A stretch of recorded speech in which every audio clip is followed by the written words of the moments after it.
Welcome to my motherfucking show, y'all. I got some guest artists with me. No, I'm just kidding. Oh, let's go with that. I mean, let's do that. That's it. That's the intro right there. Welcome to the MMA Roadshow. It's not my show anymore. You're just my honored guest, motherfucker. We've got our time we got there. We've got our. I just said we weren't even going to say that, and then we're leading on with that. We got our attorneys working on it right now. There seems to be some confusion. You know, I almost canceled the show, episode number 362, because I don't even, like. Is there anything to talk about? It feels like nothing's going on in the world. I mean, what's It just seems like there's nothing to do. What's so I mean, but we do it every single week. So I figured let's go ahead and keep it around. And we've got Hot Tea here. Oscar Willis is with us. Can't cancel a show that Hot Tea is going to be. Technically, you're not award nominated anymore. Actually, nor am I, because we all lost. That one hurts. That is true though. That stung.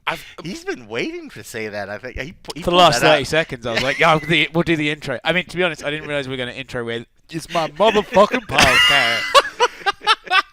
Cold Coffee didn't either, but that's what we're going with. Yeah. I mean, that's just the way it's going to be. Yeah, all right, listen. So there's some things we got to talk about. All the folks over at patreon.com have heard it. We appreciate the supporters over there. We talked about it on the and a half edition about the big changes in the Morgan world and things that are going on. But before we get into all that, and of course we're going to talk about UFC 272 as well, I feel like what's really happening here is we're burying the lead. So not only did we change things up a little bit, not only that, but we're burying the lead here, and that is, guys, we've got Jose Youngs here as well. He's sitting alongside here, and I am proud to announce that this young man has finally secured a position at a startup outlet that I've just heard about called MMA Fighting.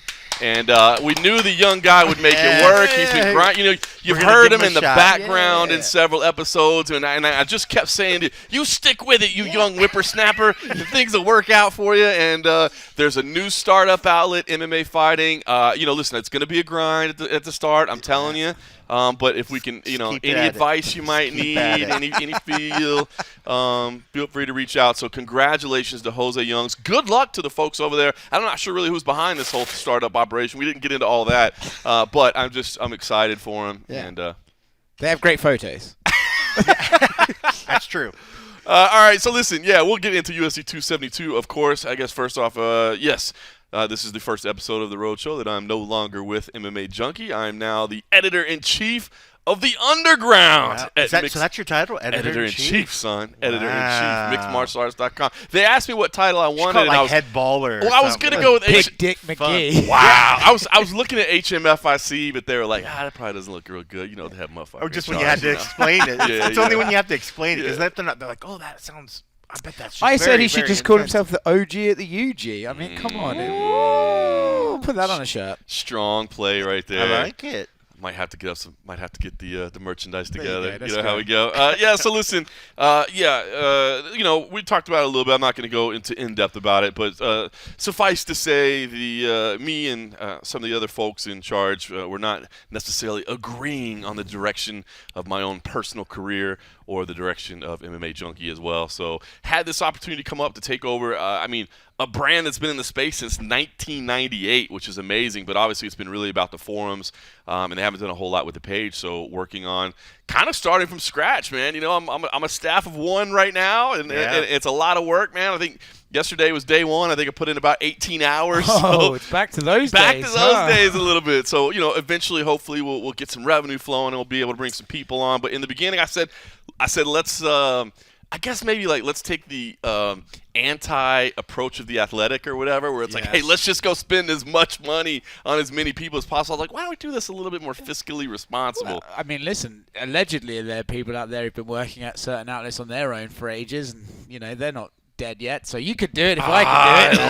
I like it. So big things coming. It's going to be a slow build for sure. I mean, we're starting from relatively little, but I'm excited for the changes. I can now do commentary for CFFC, which is going to be adding some dates this year, I think, with no concerns whatsoever. The fine folks at the UG were like, absolutely, man, whatever you want to do it. So I'm going to be at all the pay-per-view events right now is the plan. So, I mean, honestly, I don't think a ton will change. Well, first of all, you got we might be coming out of it soon, but you also get the home games at Vegas at the Apex, so it's a great time for you to continue just doing that one. Glad to hear you're still going to the pay-per-views. I'm curious, I'm sure it's a bit daunting, but do you find I'm sure all of us go through periods of clock in, do the job, clock out, especially when you're at the Apex week in, week out. Yeah. But now that you have this, you see the work in front of you, see what you have to do. Motivation? Is 100%. this new motivation? 100%. Yeah, it feels like I said. I worked 18 hours yesterday. It was a long day. Yeah. That was a little bit ridiculous. Don't plan on doing a whole lot of that. The body can't support that. But yeah, man, it is. You know, it's kind of. Honestly, it feels a lot like when we were starting out with Junkie. You know what I mean? It was just me and Dan, and you know, we'd grind all day, all week, whatever. And so yeah, there's motivation. I want to do a good corporate job. suits came in and ruined everything. They really did, man. We you know what, man? You know, here's what's funny. So it was almost 11 years. It was 10 years. Here's a really weird thing that I noticed, and I'm not into like, you know, numbers or let me tell you about the numerology, but it is really weird actually. MMA Junkie was purchased by Gannett on 11/11/11, and I signed my new contract on 2/22/22. Wow. So yeah, so I'm looking forward to 3/30. You know, March 3rd, The 2033. new UFC president. We'll see what happens in 2033, but yeah, no, it is. I'm excited about the challenge that lays ahead, and just kind of building something from scratch, and being able to say, I mean, look, I'm able to say we built MMA Junkie, and I'm proud of it, but it's obviously not my baby anymore by any stretch of the imagination like it was, you know. It was a trip though today, like me setting up my gear. This was the first time I can recall me setting up my gear and watch you set up gear and do video as well. In all these years that we've traveled together, I don't think we've ever set up and did a simultaneous shoot. I'm going to tell you something, Cold Coffee. I am rusty. I had a couple technical issues. Well, first I'm shooting on new gear because I have to hand all the old gear back, and I still need to actually give it to you. It's at my house, but I'm shooting on new gear. And what You're supposed to bring it today. This is news to me that you did not bring it. I was, so I will bring it over here. I mean, luckily we're not too far. Yeah.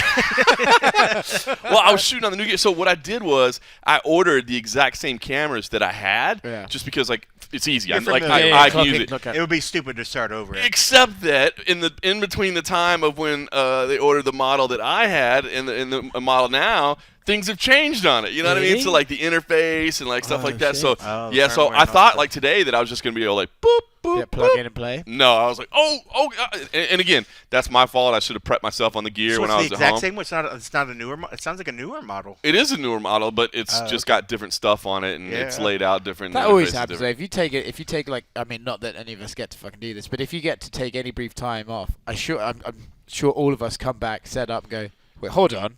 I hear and then I you hear have people one having time off at some point. I hear some people have time off. Well, I mean, Losers. Yeah, not much. The bitterness shines through. I was right. So I think it's gonna take me a little while to get back up to speed on video, and I'm actually now because of that. Well, I'm not dreading it, but now I'm thinking about weigh-ins Friday morning. And I'm like, that's just a rhythm. You just need to like plug in. Well, like I'm giving John Morgan. Yeah, right. Thank you, sir. Like we always tell people at these new fledgling upstarts, that you're fine to embed the MMA Junkie feed into your site. I'll give you my permission. You can embed my YouTube. I was trying to jump in your live chat today as the Underground's new YouTube channel. Yeah. I mean that's how. Think about this. We had to launch a YouTube channel. Like, I was gonna have an interview with Dana White, and like we don't even really have a place to publish it. You know what I mean? So we got a brand new YouTube channel now. That's how from scratch we are. But I think I'm a manager of it, and I don't actually own the account. So I was trying to sign into the Junkie chat today as the Underground, and I couldn't figure out a way to do it. So that's funny. Alas, I was gonna say hello to everybody. Just went on your own. You just should have went on your own. Say hello to everybody. So, guys, well, I probably won't be streaming media days, but I'm gonna try to give it a stream on weigh-in day, and we'll see what happens. And so maybe I can do my. So anybody that enjoys chat, just another competitor of mine. Just another competitor. Just dead to me. Yeah, just dead. When it comes between this hour and this hour, don't even talk to me. It's funny, man. It's a weird feeling. But look, like I said, it's a lot of work, but I'm excited about it. And hey, we'll still all be hanging out and drinking frosty beverages. That's it. Especially these red, white, and blue award-winning ones. In case y'all didn't know, we're back on the real deal. So I guess you're not going to be by the cage anymore, right? For a while at least. You're going to be back in there filming. I'm not sure. I haven't decided exactly what I'm going to do on Fight Night yet. Because here's the other thing too: is like it's just me. Yeah. So like I'm not going to produce every single video. I can't. You know what I mean? Like Sure you can. I just don't think we can. Just do what I do and fuck off for a while. I know. Oscar's taken the last couple events off. No. I did.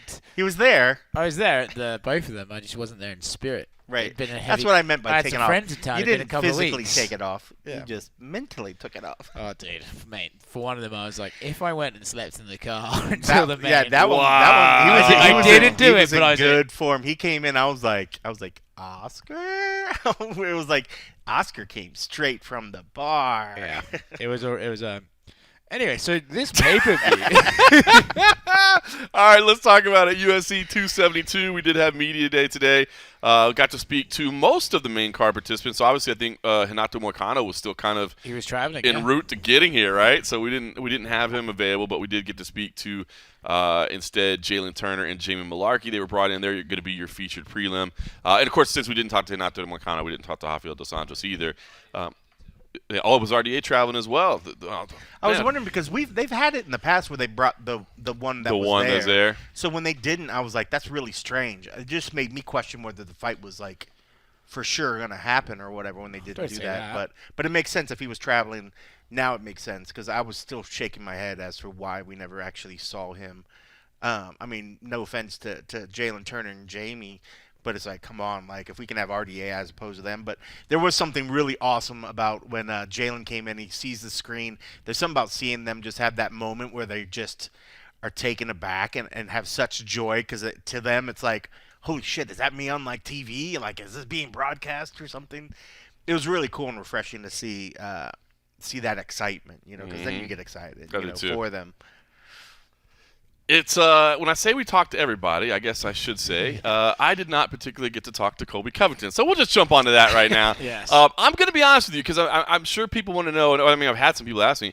I don't have any idea what this is about. Now, it went back to New York. It started in New York. We know that. He said it to me at the press conference. I think at the time. So I remember at the media day, he said, "Oh, what you want me to fight Cumshot Chimaev?" And you said, "I don't think that's how you pronounce his name." And he says, "Well, how do you pronounce it? It's not Cumshot." And he said, "No, I think that might be a different dialect." And then we carried on.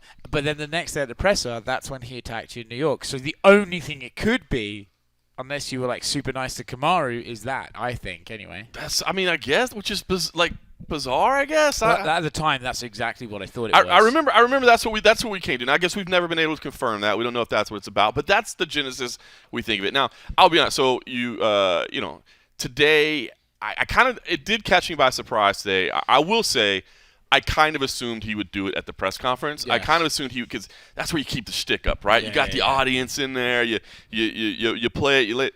I kind of assumed that was coming. I didn't expect it today. It caught me a little bit off guard. I tried to ask him a second question just to be like, okay, that's funny. I had a little comeback for him. which was very good. Laid out the one lung comment, obviously, because he had said that his cardio is so good he has 2 lungs. So I thought that was a kind of a funny one. And I thought maybe that would get a little giggle out of him, and we carry on. And he kept it, and so I just at that point I ceded the microphone to the honorable Hot Tea. I'll be honest. At first, because you sort of the questions that people are going to ask first. So when they don't get to ask those questions, you suddenly go like, oh fuck yeah, like, I've got a question. Like, oh shit, what am I meant to ask here? And honestly, there was a moment where I paused and I really thought I was very close to saying like, so what is your problem with John? But then I thought like, nah, that'll just drive a focus to it. That's funny. Yeah. If it wasn't the main eventer, it would have been cool if people were just like, not ask a question. It was in my something. head to be like, what's your problem with John? But then I just thought, if we belabor the point, it might get worse. And then you feel bad because you're like, oh, dude, we could have just moved on. Yeah, to me, I felt the room was really tense anyway. I don't know about that. So I just sort of thought like, okay, we'll move on. And then I actually think I just asked the exact same question John had just asked him.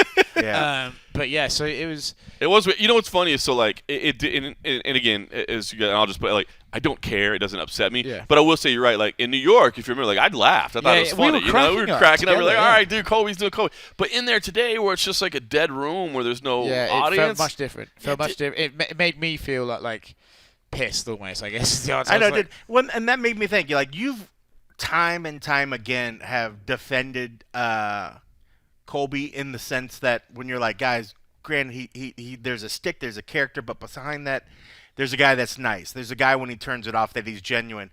At this point, I would just say fuck doing that. Right. Like fuck him. If that's the way he wants to play it, then stop trying to tell people that there is a good side of Colby. If Colby wants to be the heel, let people think he's a heel. And I just wish everybody now would stop. Well, it didn't help any that the Greg Hardy that people hate. He's the guy that's out there like Colby's actually a really great guy. He gives the shirt off his back, and it's just like. I could see Amy stewing off to the side because she hates him. I'm just thinking, like, that's not a great, endorsement. You got people that are actually have went to bat for you time and time again, and I'm like, you just attacked one of them. I was like, I hope John stopped fucking sticking up for you before because at this point, if this is the way going, I would just say, just let people think he's a piece of shit. You know what's funny is obviously it's a whole different level because I'm not trying to compare myself to Jorge Masvidal in any way, but so I interviewed Colby in his debut, right? He was in Macau. There's no other media in Macau. I interviewed him there. I interviewed him in his hotel room the night of all the Brazil stuff and Damian Maya. You know what I mean? And I remember that. He was like, and by the way, I'm not gonna put him on blast, but he was very like, hey man, make sure you come alone. Don't tell anybody where my room number is. All that. Yeah. And rightfully so. There were people that wanted to beat the piss out of him that night. They wanted to kill him. They did, and so I went and did an interview with him, and so I've interviewed him so many times, and as you said, we've had a great relationship over the years. And so again, if he's truly mad about something, I kind of wish I knew. I honestly don't care because I know that I haven't done anything that would justify that. But if it is just marketing and it is just it does remind me of what Jorge's saying, the dude will say anything, do anything, right, and not understand you're dude. Now I have to have people hit me up on Twitter and Instagram and stuff like, oh, Kobe told you, buddy, don't push us, my man. Blah, blah, blah. It's like, come on.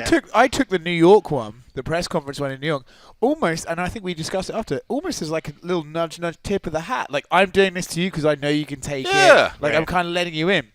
And then, like we said earlier today, when it's a silent room, and then, you do it once, and then you plow ahead, and if you just carry it on, like, okay, whatever, and then you can do it at the press conference again, get your laugh. But when he just sits there in silence, it's like, what are you doing? And that's, and then, look, we're trying to analyze a guy's psychology here, but I think this always comes down to the fact that, and I asked Jorge about this, but he got distracted by his phone. But if you're pretending to be a character all the time, at what point are you no longer pretending and you're just that character? You that guy now. Yeah. It's funny, when he initially did it, I was a little shocked because I was just like, wow, he seems like he's really going to keep going with this thing. I was like, I don't know what John would have done to upset him, but when I watched it back afterwards, there's this little sort of smirky smirk, and I read it in almost two different ways. I read it either like he was joking a little bit, and he's like, haha, here I did it again. I joked a little. But then I was like, maybe that's not it. Maybe that's him just smirking to himself because he got off again. Yeah, what a zinger. He was like, I really did it, But I don't know. It could also be that he's not a very bright guy and he still thinks John's in on the joke. Yeah. It's just crazy. It's just crazy because I've always seen John go to bat for this guy, and then to see Kobe sort of double down. Look at Luke Thomas and John Jones. Luke Thomas was like his biggest defender, and then John shit on him too. So I guess the love story's over. The friendship's done. Damn it! He's just destroying all of his friends. I'm gonna have to change my staff pick now. Oh, that's right. I don't have a staff pick anymore. Would you be tempted to reach out to him privately and be like, "Hey, man, just if there's an issue"? You're just giving him fuel at this point. Yeah, I wouldn't. It's weird because maybe do it after he gets knocked the fuck out or something. But it's weird. It is weird because I say it doesn't bother me, but it does in a way of just like, bro, do you what the think fuck I did something? Where's that coming from? It's not like I'm like, I want these guys to be my friends. Because it keeps going. It's one thing like New York, you let it slide, but it's like, okay, obviously it seems like something's there, and who knows? I hope he does say, well, you corrected me and said it wasn't cum shot, and I think it was. That would be very funny to me. That would be so silly. Like that was like that would be that's a heinous thing to do. Oh my god. Well, all right, listen. On the flip side of that, Jorge Masvidal, I thought Jorge Masvidal was fantastic today. This was some vintage Jorge Masvidal. Yeah. I think maybe it helps that he gets to be the hero. You know what I mean? So I guess he gets to play that role. So I think he's really good at bouncing between am I the hero, am I the villain, am I what? I think he gets to play the hero, which helps. But it's just refreshing because he came off, and people even said this. He came off as real, and it was right after somebody that felt like they doubled down on a character.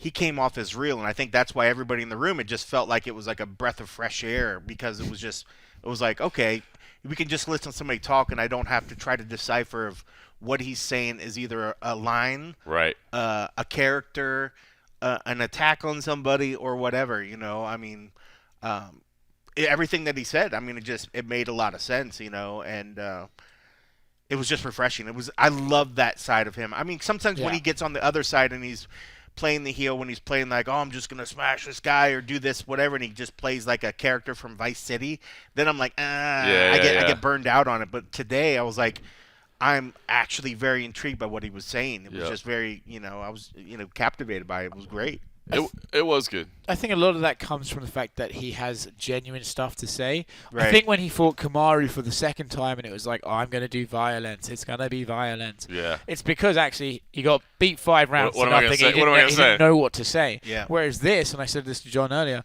the way he's able to, you bring up a topic to him and he can just seamlessly rattle off an anecdote about what Colby did this one time. Well, this is a story from the gym 5 years ago or 10 years ago. The way he can do that shows that this is all coming from a genuine place, which in turn I think makes him feel genuine, right? Whereas Colby, he just goes, oh, if I'm around Miami, I'm going to slam him on his head.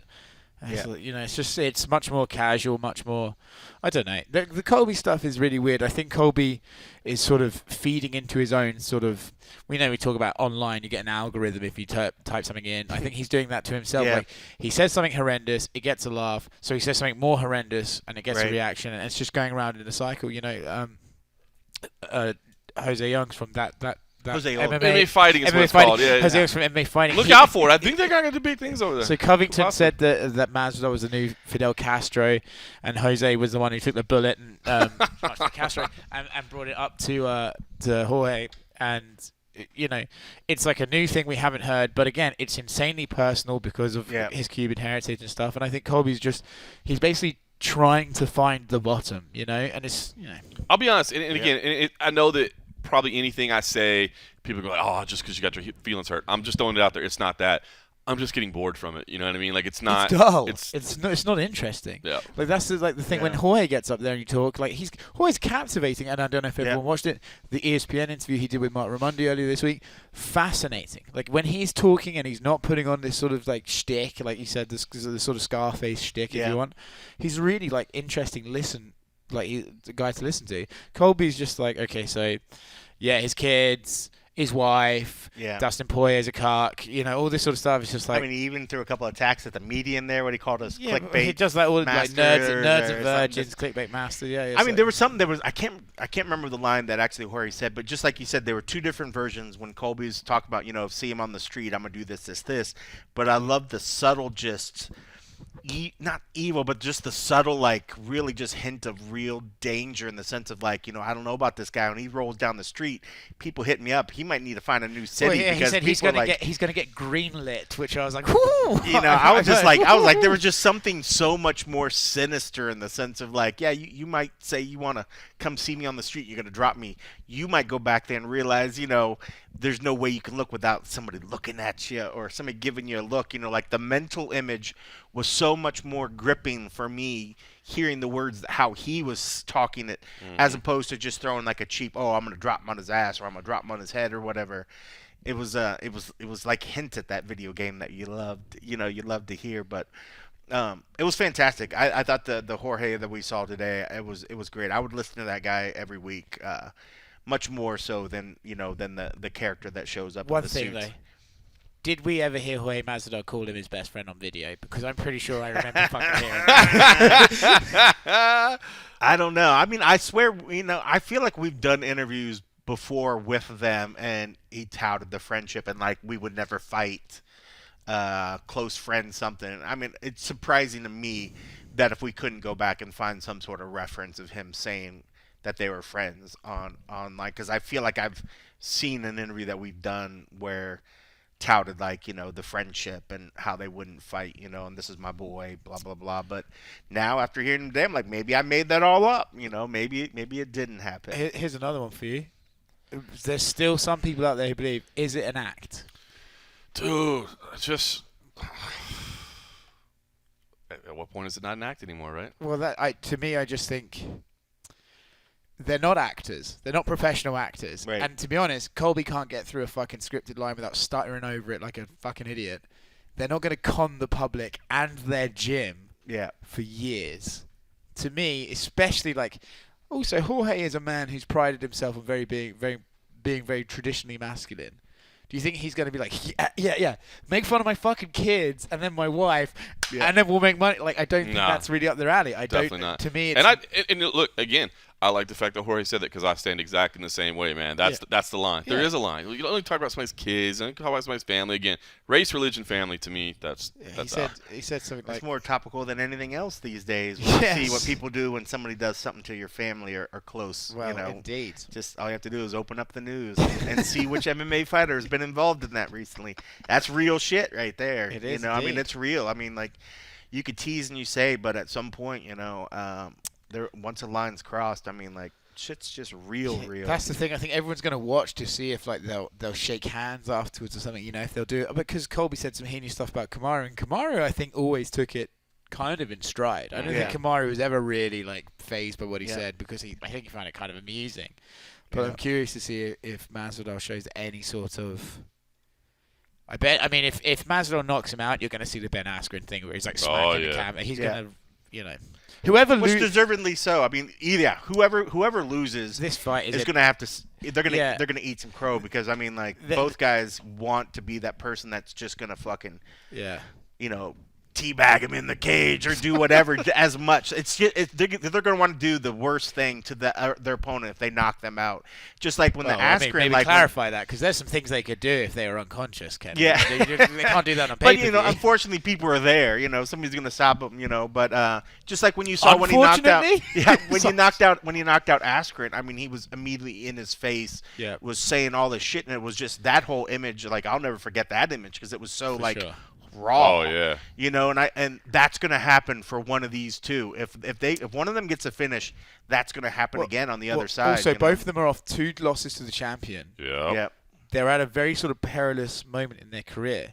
Whoever loses this will be essentially a meme forever, right? Especially if they get finished. They're just going to be... Especially if they get knocked out. I mean, because both of them are on... Like, Jorge, especially after the knockout with Usman, he's at that stage now. Whatever he posts, everyone's, you got knocked out by Usman, all this sort of stuff. If he loses to Colby as well, that's gonna hurt. It's gonna hurt. In more ways than just... So all right, so let's talk about the fight itself, because I had been coming into this of the idea that, listen, man, I just think that Covington's game is the wrong game for Masvidal, and I still believe that to be the case. But I will say, man, and again, we're talking about discussions in psychology and all that stuff. I mean, discussions in psychology doesn't assist in your defensive wrestling. You know what I mean? Yeah. But we do talk about the mental readiness and the mental importance and how much it means. It does seem like Jorge Masvidal is absolutely dialed in. Again, that's not going to help him sprawl or stop a takedown, but I don't know. Do you guys have a strong lean, and did it change at all based on perceptions today? Mine didn't. I mean, mine didn't change, but I agree with you 100%. If I had to take two guys on where I thought their heads were and who was better prepared to not get emotionally charged up in there, I would say while Jorge wants to do damage, he just came off as so calm and cool today that I was like, okay, this is a guy that I think is not going to go out there and lose his shit. Seeing Colby just kind of still on this weird attack, this weird character, I'm like, man, is he really even focused? Right. But that all being said, Colby, you can't take anything away from the preparation and his effort that he puts in to prepare his cardio. I mean, he goes out. He's the guy that gives Kamaru Usman, the champ, the toughest challenge every time. So I can't take that away from him, even if you just want to see a guy kind of get knocked out because he's acting like a jerk lately.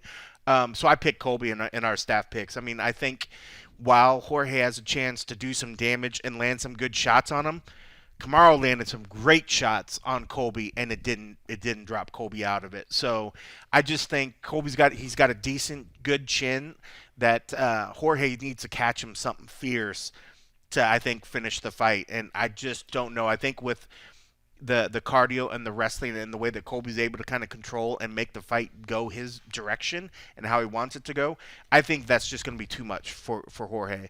But that being said, that doesn't mean I don't want Jorge to win. Right. But realistically, I think Colby's got everything in the bag to win this fight.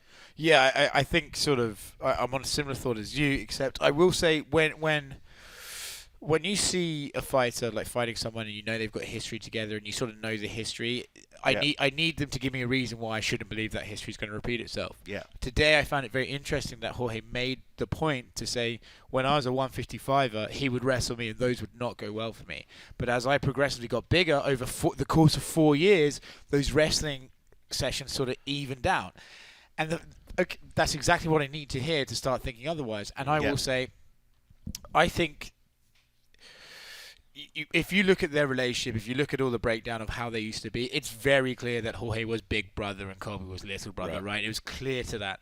And Tyron Woodley recently said, I don't think that goes away, and, whatever. Mm-hmm. I'm curious to see what we're really buying into all the hype now, but I'm curious to see the face-off. If Jorge is calm at the face-off and Colby is frantic and outrageous, I wonder if Colby's maybe trying to push an image onto Jorge. Yeah. So I actually believe that Jorge, in terms of outside the skill set, in terms of the confidence and stuff, I really feel it from Jorge, not Colby. Having said that, if you were going to design a skill set to beat Masvidal right now, it's pretty much Covington. It's right? Covington. But it is funny what you say about the face-off, though, because I feel the same, too. You and I were talking about that earlier in the day, right? Like, obviously, as website operators and people that are paid by clicks and video views, I mean, that's just the reality of it.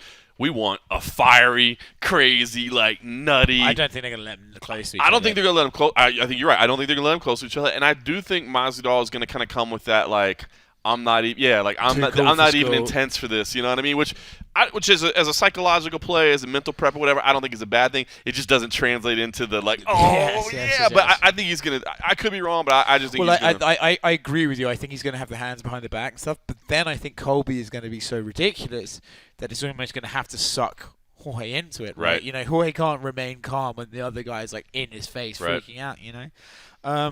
It's a fascinating match. I tell you what, the last 10 days with Jorge's interviews and the way Jorge's spoken, it has made me reevaluate the fight itself much closer than I had before. Before I thought Colby was going to come. Right. I do think we're going to see... I think that's the way to say it. I still think it's the right pick. Yeah. But I do feel that way now too. That maybe it's closer than I thought it was. I also think that what I fear is as well is we're going to see a lot of basically Colby with his head next to Jorge's hips against the cage, and Jorge's good enough to not get taken down, but Colby's just going to stay there. Dude, I've been warning that. I think there could be some long stages of this fight that you're like, this is what we were waiting for. Yeah. But then, man, that second Kamaru fight, Jorge's grappling was very, very good. Yeah. The first one was not great, but the second one, I thought, he was coming on and he got caught with a big shot but Colby won't be able to knock him out like that. To me, it's a fascinating fight and getting more fascinating by the day. You know what's funny to me is that I'm almost more fascinated. I talked about this with the Junkie Radio Boys. Actually,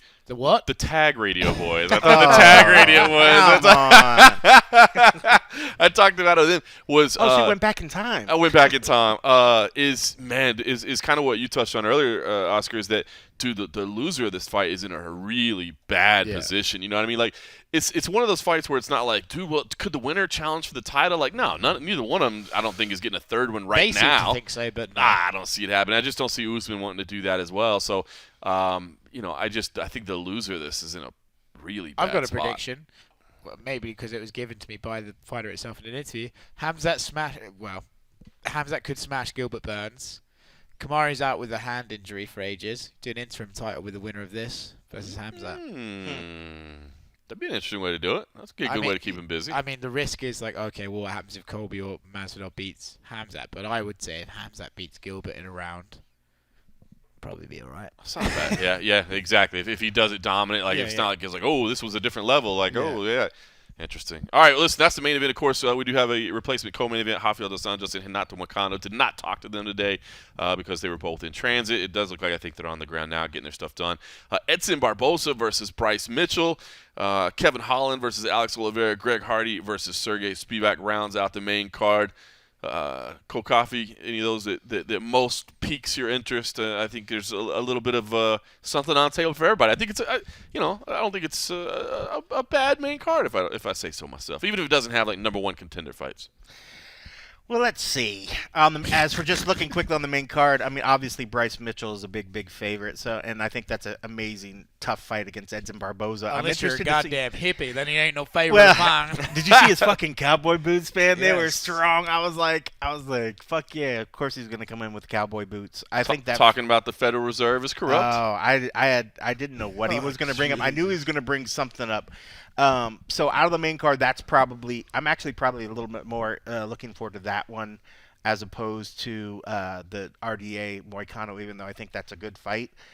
Just because, one, I think Edson, I mean, this is against a tough guy on his way up, still has that but also is Edson still the man that all these upcomers need to fear, So it's almost one of those ones, if maybe not, then maybe we're starting to see the Edson that, I would never say declining, but, at some point, when he's starting to get beat by these guys, it's just natural to start when you got that many fights under your belt. Yeah. Can I be honest with you? I thought you were going to say Sergey Spivak is the one that you're most interested in because he's got some. He spent some time in the Ukraine. Yeah. And I know how passionate you are about the Ukrainian and Russian war. I know how much it means to you. To the point you're so passionate We're not going there. about what's going on in the Ukrainian-Russian conflict NATO that you options. felt the need to take part in some fisticuffs outside of a bar in order to settle the score here. Jose, do you know this story? Let me lay this out for anybody that did. So last week, did you find the text messages? Last week, I need to find the text messages. motherfucker's Text messages. Get the video.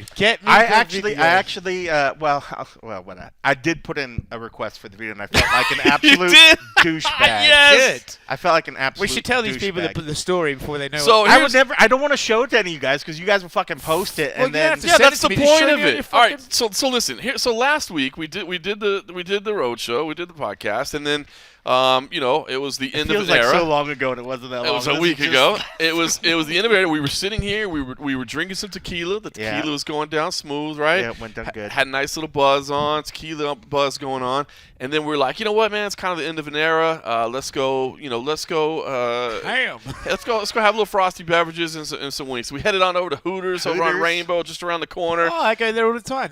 Okay. All right. We hadn't been there in a while. And I was like, it just needed wings, and the Hooters felt closer. So So got some wings, got a little cold beer, and of course, then at that point, I said, well, this was fun, good hanging out, and I went home. I decided, I need to go home and get some sleep and be with my wife and kid, and that's what I did. Cold coffee, on the other hand, I had every intention of going home. Cold coffee, on the other hand, decides to go to a local watering hole, which, there's nothing wrong with that. I'm not going to say I've never stopped by. I understand. They stopped at a local watering hole. And then at that point, everything's fine. And at some point, I wake up in the morning, and I always grab my phone first thing in the morning when I wake up, just to make sure I haven't missed anything. And I see a bunch of text messages coming in that say, basically, I got into a fight. And I might found the text. I might need you to get me out of jail. Which one did you send it to me on the other phone or? No, I think it was on my original phone or whatever. Was it WhatsApp or was it a text message? I think it was an actual text message. That's probably why it threw you off, because I never send you text messages. You never do send me text messages. It's funny. We've been using WhatsApp for a bazillion years, so we always the send federal government can't listen in on your calls. Got that right. But so pick up the story. Can you explain to us, sir, what happened once you made it? Well, all right. So you brought up Ukraine. So I guess I'll just tell you this story. So I get there, and of course we had been. So I had a nice little tequila buzz, and then this is pretty much right after, I guess, the whole Ukraine thing sort of popped off. So it's all everybody was talking about. Ukraine thing popped off. Well, that's how we said it when the Saudi war happened, the Kuwaiti war, everything just sort of popped off. So we get there, had a couple more tequilas, and had every intention of just talking to my friend who was bartending, because she's just awesome, was just like, I haven't seen you in forever. this guy was arguing with somebody else at the end of the bar. I wasn't paying any mind to it, and then eventually the guy moved down by me, and he's like, man, this guy down here, I just had to move away from him, just talk about Ukraine and all this other stuff, and I was like, yeah, man, that's crazy, man. It's really, it's nuts what's going on over there. So, we talked back and forth about it over some time, and he had proceeded to tell me that he had a friend that was stationed over there that was going to, in the NATO or something, that was going to have to get involved soon. And he was like, man, we need to get over there. We need to get over there and do something. And I said, well, slowly roll. I'm sure he'd be the first guy there, wouldn't right. he? Well, it's like, I come from a military family, and so the last thing I want is just somebody saying, oh, let's get America over there, and you found the text, didn't you? Yeah. Should I let you say the text? All right, listen. So, because it's starting to overlap a little bit, but I'll read the text. All right. What time was it? It was only, I think it was about 1, right? I think it was about 1 a.m. Yeah, it was 12:55. All right. Here we go.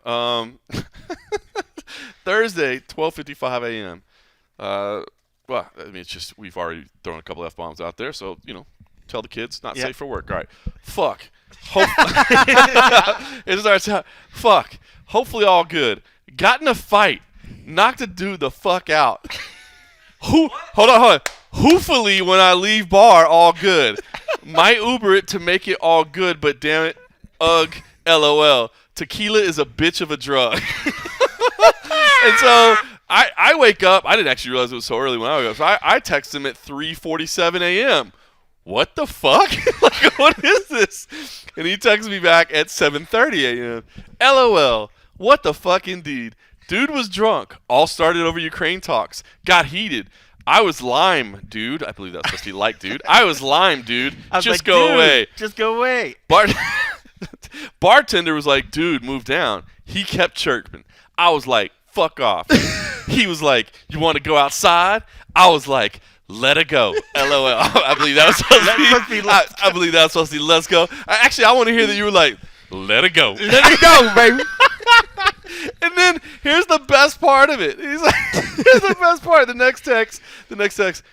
He threw a lazy leg kick. I missed the first right, caught him with the second, dropped him. LOL. Wasn't sure if you was going to get arrested, sir. I was not going to get arrested. Wasn't sure if you was going to get arrested, so I was calling you to get ready to bail me. LOL. But dude came to, and my other buddy was caring for him so I could go back inside. He was like, I totally deserve that. Got in his car and left. I will still probably not go there for a minute just to be sure. LOL.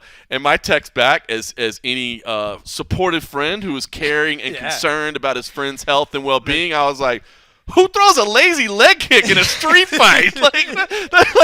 Who also said, yeah, he threw a lazy leg kick? I checked that. Came over the top with it. I don't think I checked it. Listen, I'm not saying that like a motherfucker, didn't you? It's been a long time since I've been involved in a street fight, okay? I was an angry young man earlier in my days. I've mellowed out a lot. What the fuck? But let me explain to you that throwing a lazy leg kick in a street fight is an awful idea. He 100% watched too much UFC. That's what we were saying. Like, it has to be somebody just thought, like, he watched UFC and was like, who goes into a street fight thing? I'm going to work the legs early, establish the jab. I got to hide this. I got to hide my right by throwing a kick, So, like you said, all right, so the conversation got heated about Ukraine. The guy was like, we need to get over it. And all it started was I was like, let NATO start. Let NATO do something. We always go in there. Like, let somebody else do some work. And he said, oh, you must be one of them Biden pussies. Blah, blah, blah. I was like, get the fuck. I was like, dude, get the fuck away from me. I was like, you're not even, like, listening to the conversation. Like, you obviously just wanted to, like, get there at some point, And that's kind of what he alluded to when he was outside afterwards, was like, I was looking for, I just wanted to get punched, I'm stupid, blah, blah, blah. But when I told the guy to move, he wouldn't really move. I told my bartender buddy, I was like, dude, can you please make a move? and he moved, and then that's when I honestly couldn't even hear what he said because at that point my hearing's not great in the bar. Couldn't hear what he said because I couldn't hear what he said. Fucking mouth. I couldn't hear what he said. Just went red, man. It just went red. I couldn't hear what he said, so I was like, so I was just like, dude, fuck off. And he's like, you want to go? You want to go right here? And I was like, we could go right here. He's like, or you want to go outside? And I just said, okay, fine, let's go outside. And as I was walking towards the door, I can hear my buddy at the bartender was like, where are you going? Where are you going? And the guy behind me, Gotta drop a bitch. He was so That's where I'm smug. going. He's like, we're just gonna go outside and talk like adults. And then the whole time I'm like, this motherfucker. So I got outside the door and I knew there was an open sort of patio, concrete area there. So I went over there, sort of took like a cross between like what would be like a taekwondo stance or like just a boxer just What sideways the fuck stance. talking about? Well, like, He was like, I mean, you guys think about you like. seen Machida, dog? I'm about to bring you some dragons. Except my hands were laid Oh, Bobby down. Green style. Like, Yeah. you're ready. Well, that's the thing. I mean, like, that's the difference. Honestly, but that's the thing that I'd like to think that if I'm going to get in a bar fight, you have to have a mind about it, So I You're didn't in want to go out there America, and just just shoot like, him. well, Wow. But so, all right, so whatever. So the guy immediately, I sort of watched him coming up, and when he came up and I saw him throw the leg kick, I don't remember. I certainly didn't try to check it, but I don't remember feeling it. I just remember thinking, like, what is this that he's doing? And so when I was a little surprised, so I threw the first right, and I completely missed, and I was like, you suck. I can't believe you fucking missed. And then I threw the other one, and you see people throw, like, double jabs, and you see people throw a right and follow the right. I don't remember it being, like crazy. Yeah, exactly. I don't remember, like, feeling like, oh, okay, you missed. Really wind up on this one, but the second one landed flush. His glasses went flying, and he fell backwards. And immediately in my head, I'm thinking like, "Oh my God, it's on concrete. Don't like come hard on the concrete or whatever." Yeah. But then,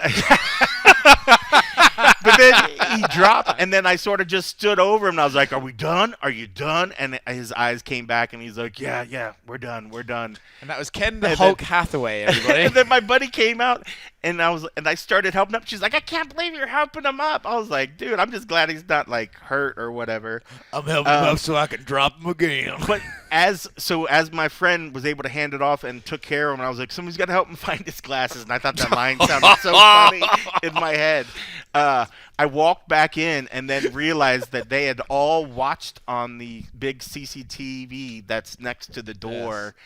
And so I felt like my dick was like 12 inches longer when I walked in. I was like, yes. But nobody it wasn't like people were like, yay, slow clap or anything. It was a mix of embarrassment and a mix of like, thank God that wasn't me that got dropped out there. Right. And then I sat down and I realized I was like, dude, I was so fucking. It was a very embarrassing. It could have been a lot worse, but also I was like, I didn't remember feeling my adrenaline get like crazy high like I thought it would, which made me think, baby. Well, I wish it was that. It was either I was so fucking drunk on tequila, or I'm already so fucking old that my body's like it takes a while to get amped up or whatever. But honestly, as much as it's cool or whatever, I'm glad I did. It honestly could have been a bad situation. I'm embarrassed to have to talk about it, whatever, because I'm way too fucking old. It's probably been 20 some years since the last bar fight that I've gotten. It's been about into. 20 years since I've been in. And but it's funny. I actually texted my buddy at the bar the next day. So you about to say text him? No, I texted my buddy at the bar. I was like, dude, I apologize. That was a bit out of character for me. Yeah, I hope the bar doesn't hold against me. And she was like, no, you're fine. Love ya. And it was super hot. and then that dick felt 12 inches longer. And then the dick felt 12 inches longer again. All right. So listen. So we have the fine folks at Patreon.com/the MMA Roadshow. They got a little tease of this. We appreciate our supporters there. And the people of Patreon were like, "You must go get the video that was watched on the TV." I've insisted that as well. I felt like I literally texted my buddy and said, my buddies are teasing me for this video, and he's like, tell me the day is again or whatever. And I asked, so I felt like a complete fucking dickhead asking, like a douchebag asking, like, I'm gonna put that on my mantle, but So hopefully we have that. We'll make an NFT out of it. We are fucking not gonna. Oh yeah, come on. It's your UFC strike moment. All right, listen. So great story as always. The important thing that's going to come out of this, of course, is what the street fighting name is going to be. Mark Fellows, of course, he had suggested Cold Kenny Norton. He likes that one. Now, that's not bad. Kenny not Norton bad. was a heavyweight. He was actually from Henderson, Nevada. I didn't realize that. There you go. Now, obviously, Simon Head chimed in as well, our good friend from across the pond. And, No, he didn't. And you know Simon Head, he likes a little wordplay. He likes a little pun. So we've got a list here. We're gonna list. We're gonna list. Going on now? KO Kenny Hathaway. Not bad. Kenny the Wrath Hathaway. Personal favorite here, Kimbo Slice. Kimbo I Slice. feel like you guys teased me with that one a while back. Now here, we came up with that one as well, but I went ahead and gave credit to Simon Head. That was the one we came with, Kimbo Slice. That's what's a personal favorite. But then he starts taking it in a whole different direction. How about Out Cold Coffee? Oh! Whoa, that's pretty good. This one's a little stretch, but we'll throw it out there. Ridiculous. Mortal Kinbat. Dude, fucking Simon. That's like a half. It's like half bat. Like you got Yeah. some bat wings or something like that. That's no good. But then he goes strong to finish here. The Kinforcer. The Kindertaker. If he starts talking trash and cutting promos, he can be the Kintertainer. And then the last It's not one, way too hard on this. the last one is I mean this one's out there, but I think it might come in just behind Kimbo Slice. Kenny Sloggins. Fair play to Simon. That's pretty good. Fucking play. Wow, he put some effort. I will say I will not use any of those. But no, it's Out Cold Coffee's pretty good, dude. that is Dude, that a is- lot of them are that pretty is good, pretty eh? fucking. Those are pretty fantastic. But, Give I don't know. So It just did- all it I'm did saying make is, me- if you see cold coffee in a bar and Step to him, bitch. you want to start talking about Ukraine, Don't talk Ukraine. yeah, Don't you talk better Ukraine, settle dog. down. Don't get. Oh no, don't do it. Oh, you started talking about Ukraine. Here he comes. Here he comes. with the overhand right. Undefeated Street Fighter, Kimbo Slice. Oh, jeez. Amazing. But I will say we're not making light of the Ukraine situation by any means. No, definitely That's not, some man. serious- That's some I mean, you serious can't. shit. Can't. And I really. think that's maybe that's the crux of it is that people we can't deal with that. It's been a while since I think something like that has happened in the world, and we're all still like dealing with the emotions and the feelings of all that or whatever. But I don't know. I don't know. It's crazy. But Also, once you get that bloodlust, dog, you're just in there, bro. no, like I said, tequila is a fucking. It's like a rabid crazy- dog. It's Just You want to go? You want to? oh, bad. so crazy. He didn't even say Ukraine. He said UK. All right, listen to He's close like, I out. don't understand why I was so upset. I wasn't even talking about that. Still need to bring on old man somehow. Oh, we have audio. Do we want to play? Do we want to play so we can bring old man on? Jose? Yeah, Oh, he's old. Oh, Jose old. Jose old. Jose Olds. Jose old. Well, I need a piss. I mean, There you go. He's just. I mean, we got to give these upstarts a start. You know what Tag. I'm saying? All right, we're gonna give Hot Tea an opportunity to go urinate. Wow, I was gonna try to get off the Seamless headset. transition. Seamless transition as we just bring one down Production value. and we bring in Jose Olds. Again, I want to congratulate again. You kept grinding. You kept staying around behind the scenes, trying to catch on somewhere, and you found an upstart in MMA fighting, and I'm just I was proud to see it. Correct me if I'm wrong. This is your first fight week on a publication. Yeah, yeah. like I said, like we let you go first today because we want to get your feet wet. Yeah. Oh, yeah, We by the wanted to way, put feet to the fire. you guys really did treat the Yeah. new guy good today. Right. Like I don't know if you heard, but like Michael Bisping walked in and John is just like, I think that's Dan Hardy. No, young one, that's not Dan Cold Hardy. Coffee You was should have exa- heard when we had to tell him that like they're not fighting today. Cold Coffee. They're gonna come in and do interviews. Like, do they fight today?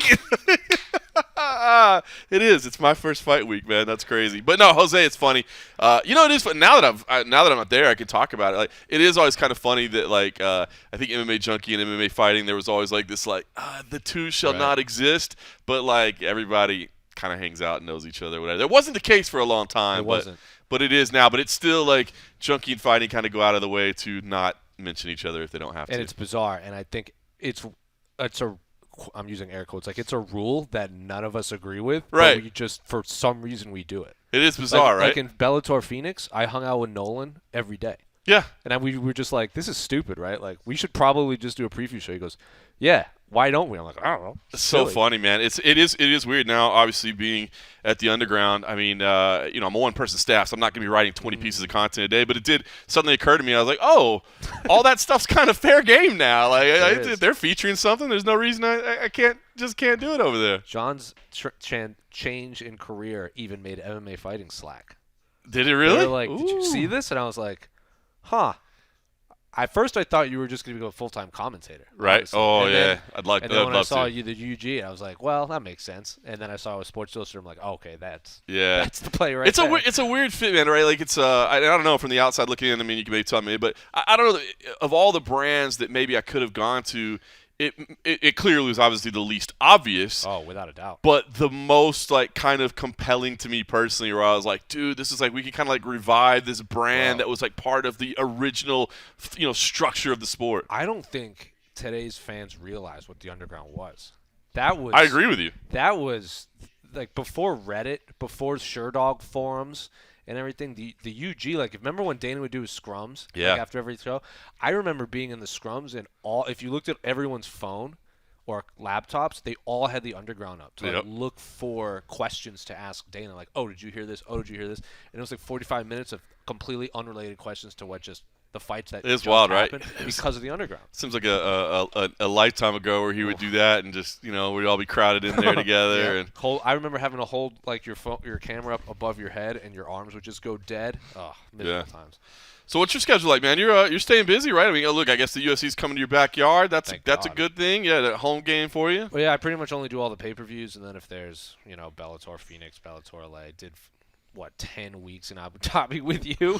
Yeah, man. I think the last time I was on the show was when Esther left. Right. And you just had me on to just say like bye Esther or something like that, but yeah, just pretty much all the pay-per-views. I think I might skip Jacksonville because I'm moving. Oh, really? Where you? Just down the street in Arizona. It's a whole thing, but also like Mike Heck, my colleague, lives an hour away from Jacksonville, so so it makes sense for him to go. Yeah, so I'll be moving and then going to London though. That'll be fun. Are you really? Yeah. How'd you pull that one off? Because you guys don't. I mean, there's like some fight nights you don't come out here to Vegas from Phoenix. No, and I really pushed for it. Dana's gonna be there, and usually when it's an international like scene, he's a little more free with his time for like. Definitely is because he knows he makes it there once a year or whatever. Right, and it's gonna be insanity. Like I even was like I considered paying for my own way there, but then MMA fighting, like my bosses were like, you gotta go, That's cool. And I was like, I'm in, so I'm gonna go there, so I'm excited. It's gonna be a scene, man. I think obviously they've been yearning for something for so long, man. I think it's gonna be quite insane. There's oddly enough a lot of UK media here for this fight card. There is. I thought that was weird too. Maybe it's just because they can finally travel again or whatever. I think Jorge is a big deal in the UK because of what he did to Darren there. That is true. That's what quote unquote started the resurrection, and all of them are like, I asked all of them like, what's the scene like, and they're like, it's insanity. Like it's gonna rival Conor fighting in Ireland. Wow. They say it's going to be bananas there. Really? Because if you watch the Bellator fights, like I'm sure everyone that listen to this show watches it, they have the ramp and everything. It looks cool, but that you have to think that ramp and stage and everything that cuts off a quarter of the venue. Yeah. And they kind of tarp off the top. The tickets are gone already in London. It's gonna be chaos there, I think. That's awesome. And plus, like Patty's on the card, Arnold Allen's on the card, Meatball Molly's on the card. Like they lined this card up. The only thing missing is Darren, but he's hurt. Right. Nothing to do about it. Well, listen, while you're here, Darren Till. Listen, while here, I know you were working over there diligently, but I know you heard a lot of our thoughts on it. Any other new, fresh, different thoughts, confirmations? I mean, as far as this Covington Masvidal, I mean, I feel like everybody is cheering for Masvidal, but I feel like a lot of people are like, heart Masvidal, head Covington, that kind of thing. Is that where you stand as well? I agree. Like I think what Oscar said, like if you're going to build a fighter to beat Jorge Masvidal, it's Colby Covington. Mm-hmm. Like just look at all the guys that he's lost to. It's just pressure, push forward and just beat him up. But I know none of us have listened to it yet because it was during media day. But Dan Lambert was on the MMA Hour today, and he said, "What's that? I don't know. I've never heard of it." Is that a thing? Which hour is the MMA hour? So Dan Lambert was on a successful podcast today for a specific site, and he said that for years he would tell it was actually like I read some of the articles that came off it. He said he would pull young fighters aside and he would say, if you want to ruin your career, do what Jorge Masvidal does. Like he is wasting everything he has. Like watch what he does and do the opposite. Wow. And then he went and did that reality show that he's talked about, and he came back and Dan Lambert said that is a completely different person. Right. And it's the best fighter I've ever seen in my life. It's amazing. It's a lot of people in Jorge's camp that have been we had Mike Brown. We spoke with Mike Brown as head coach, and he said this Jorge. Basically, also you have to think about it. Jorge has been training for 3 people in the last few years, two of his last 3 fights have been Kamaru Usman, high pressure wrestler, right, and Ben Askren, who is an incredibly high level wrestler. He's basically been training to fight a wrestler for 8 years, true, man. almost. So I think Jorge is going to put on a much better showing than everyone's expects. I actually do think it's going to be a competitive fight. It's hard to pick. I think the problem is I just think Jorge might be the 4th best welterweight, right? And Colby's just the 2nd. That's it. It's just it. That's crazy, man. That's look, it'd be scenes if Masvidal does knock him out, man. I think the place would go crazy if something happens. He would be a rock star. Absolute rock star, man. As if he's not big enough already. Listen, the last couple of days have been crazy. So I was telling, I do want to shout out some of these prelim fights are not bad. Marina Rodriguez, Yan Xiaonan. That should be. I was shocked that none of the ladies were at media. Marina Rodriguez, Yan Xiaonan. That should have been on the main card. It should have been. That should have been on the main card. Marina Moroz and Agapova. They hate each other. They absolutely hate each other. And Marina Moroz is very outspoken about the Ukraine conflict right now because she's from Ukraine. I was shocked none of those 4 ladies were at media because it was a shallow media day anyway. I'm like, just throw them on. Let's talk to them. Have you seen what her comment? I mean, I don't know what you would say. I don't know. You'd be Ukraine and be like, it's okay. You want me to tell you what Marina Moroz's exact words were? Yeah. Hey, Putin, fuck you. Whoa. Verbatim. Was that on social media or an interview? She did an interview, and those were her exact words. Wow. So, she's not, you think she's afraid to say it? She said that on, TMZ. That's crazy. She's like, fuck you, Putin, verbatim. And these Ukrainians, man, they're resilient. The lady that was put seeds in your pocket so when you die here, flowers grow. Oh my God, dude. Savages. Savages. Absolute savages. And I think a lot of people are like, oh, are you going to go back and fight? I don't think she can, but she says she wants to be a beacon of influence for her people. That's awesome, man. I mean, again, we always try to stay away from politics and things like that. But dude, how can you see what's going on over there and be like, well, yeah, it just has to happen. It's just the way it is. I'm concerned for, speaking of London, will Volkov even be able to make it? Yeah, I mean, it's funny, right? Because, when I interviewed Dana earlier this week over at the Underground YouTube channel, if you want to subscribe, please do. We just launched it. We need to get everything going. You launched a YouTube channel in 2022? Yeah. Look, the website's only been around for 24 years, okay? I mean, when were we supposed to launch a YouTube channel, bro? I mean, so yes, we launched a YouTube channel. So if you could please go subscribe to it, we'll continue to fill that with content. That's our player. But yeah, when I talked to Dana, he was just kind of like, hey, we're working on it. That's the stuff we have to deal with. But it is interesting, right? Are they going to be able to get it done? It's, it's bizarre. Right, just when it starts to feel like travel restrictions for COVID are lifting, now you got travel restrictions for war. There was my colleague Guillermo Cruz did this article because oddly enough, there's a lot of Brazilian fighters that fight in Russia, and a bunch of them are stuck. They can't get out. Their flights were canceled and all this kind of stuff. And some of them were training in Dagestan just for wrestling. Right. We can't go home. We literally cannot catch a flight home. Oh, that has to be the weirdest feeling. Cristiano Marcelo is stuck in Russia. He can't get out. Wow. That's crazy because obviously, number one, I don't think you're worried about that part getting invaded or whatever. I mean, that's on the whole opposite side. I doubt you're worried about war or whatever, but just being stuck there. And then also just you run out of money at some point, right? You know what I mean? It's not like, dude, if I got stranded somewhere for a month or whatever, hopefully the paychecks are coming in, but I don't think the Underground's going to keep sending them checks. You know what I mean? One of the stories is one of the fighters was checking in at his hotel, and he asked the bellhop or whatever, was is this real? Is this happening? And they're like, you're fine. Don't worry about it. And then they get woken up by sirens. Oh, Jesus. It's horrifying. That's crazy, man. Listen, early prelims good. Hey, you know what? I guess there's been so much going on. We didn't really get into this Cain Velasquez thing. You had some kind of intel on it, Jose, right? That and we won't go inordinate amounts of time on this either because it's still kind of unfolding. We don't know all the facts yet.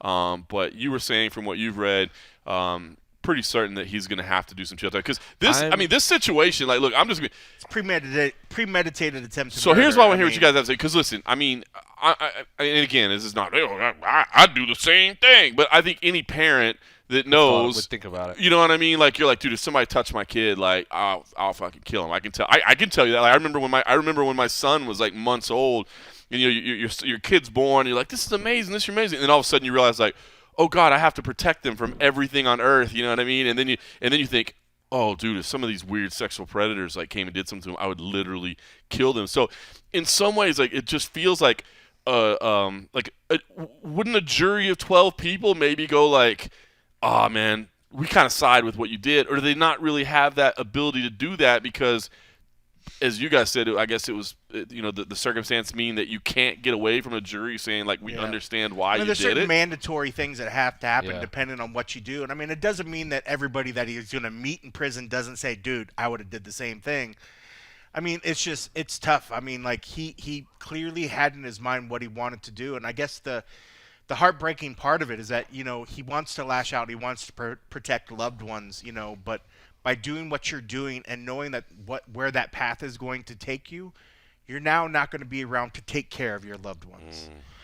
So you let that heat of passion, you make a decision that you want to do, but I don't know if he thought about the full ramifications of what that was really going to mean for his family. He has a family that he needs to take care of, and by doing this, yes, in that moment of complete rage that he needed to deal with, maybe. Boy, that's an interesting. Not to get too like kind of deep, or whatever, but that's right. Like let's say it is a kid and a parent, right?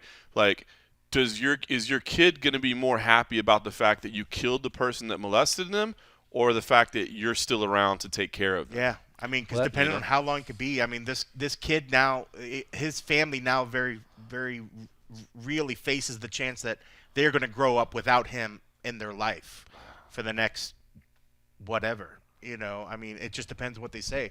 Luckily it wasn't murder. It was attempted murder, but it's still premeditated. That makes it that takes a whole lot of ways out off the table. And who knows what they it's in California. California is so fucking heavy crazy. gun control a lot different than if this was in Texas. And the premeditation was the fact because he chased him. So right? he went to the guy. This is from what I've heard. He went to this individual's house and chased. He basically chased the car for 11 miles and was shooting indiscriminately. When I say indiscriminately, there were other people in the car that weren't the guy he was going after, and that's who got hit. Right? That's who got hit. I believe it was the suspect's father. Right. Yeah. Or some places it's just a straight up felony to shoot a gun in a city. So you're going to have other felonies and other charges that get thrown on there just for the act of doing what he was doing, even outside, even if he was just shooting in the air. And you don't think a judge or an attorney or a judge or a prosecuting attorney can be like? No, I think they're going to have sympathy, but they can't have everybody going out there and trying to become vigilantes. And that's ultimately what he did. Like I said, I guarantee they can say, I can sympathize with your pain, I can sympathize with what you wanted to do, but there's a right way and a wrong way to deal with it, and you chose the wrong way. They can't reward him for trying to kill another person. Granted, nobody's say like, oh, I want this person to go scot-free, but fucking think about it. If you're going to fucking kill him, think about it and do it right, yo. Like, that's all I'm going to say. But no, and I'm not trying to joke about it because it's a very serious thing, but it blows my mind that he was so far gone with rage that he, wanted to do this, and he seems set in the matter, but he still has a family that need him. It's true. And it is a great way to think about it. Because again, I think we can all relate, or me especially as a father, and a small kid.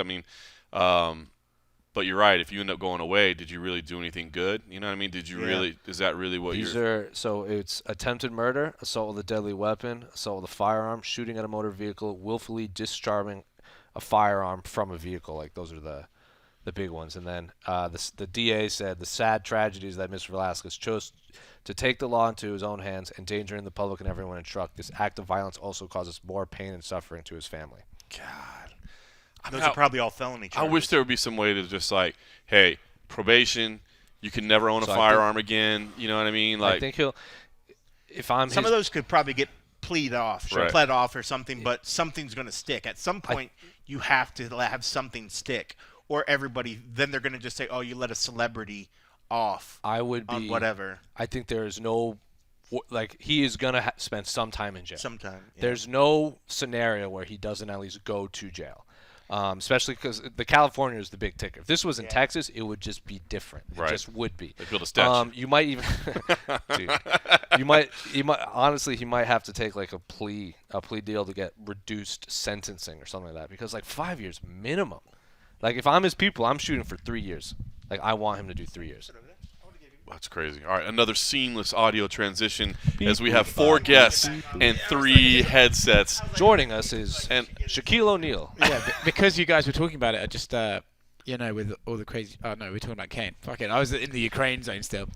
Yeah, no, the Kane thing you're talking about in Texas, they've actually let people off, and to be honest, in cases where, because the guy he's tried to shoot allegedly has already been charged with, sexual assault of a minor.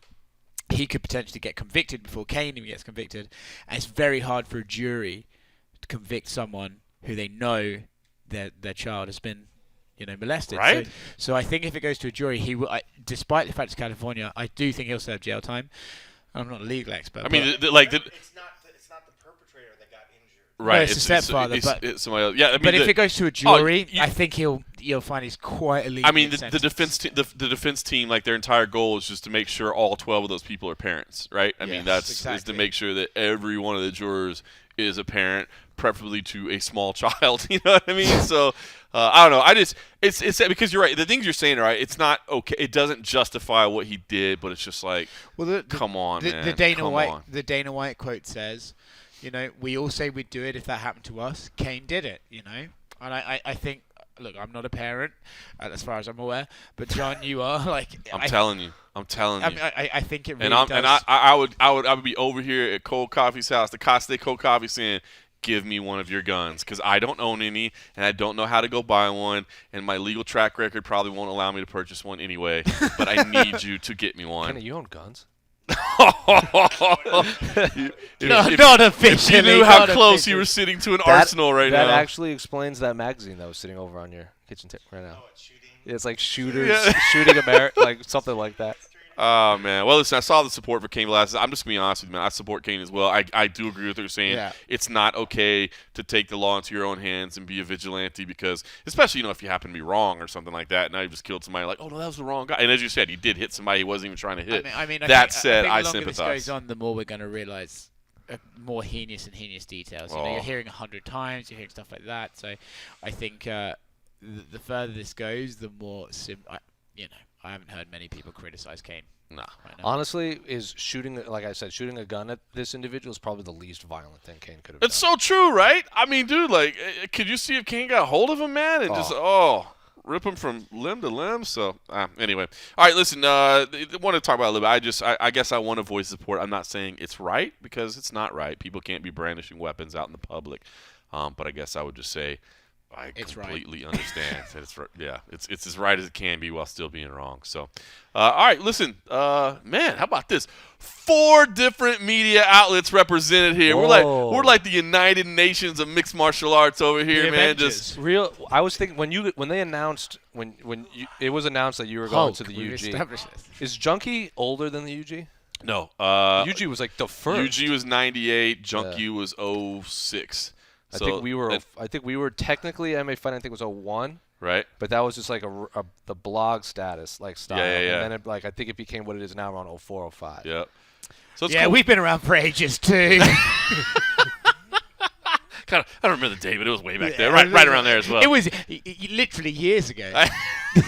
Literally more than 1 year ago. Yeah, for sure. Oh, man. All right, so welcome to the new era. Me and Cold Coffee, again, not working together anymore. But as far as we know, if our attorneys can finish the deals that are being done. I would like a fun beverage name.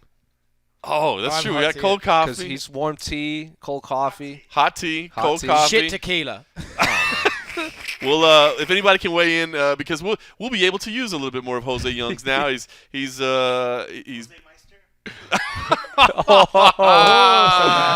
What's that tequila? That's Jose Cuervo. Cuervo. Yeah, that's what I always get called. Jose. He was like Jose anything but that one. Jose friendly hair, bro. Hey, I have friendly hair, but Oscar's got the gay hair. Yeah, Sean Strickland made that clear. That's what Nabi was saying. No, that was what Lene was said at backstage at UFC 271. She just pointed at us and goes, "Hey, it's friendly hair and gay hair." It's like, there you go. Good times. All right, we're going to usher in this new era of the MMA Roadshow. Like I said, it looks like we're still going to be going strong as long as those final documents get signed and executed. For you tonight, all right? We don't want anyone getting fucking their skull cracked. Yeah. Be careful. You see cold coffee on the streets. In the meantime, thanks for listening.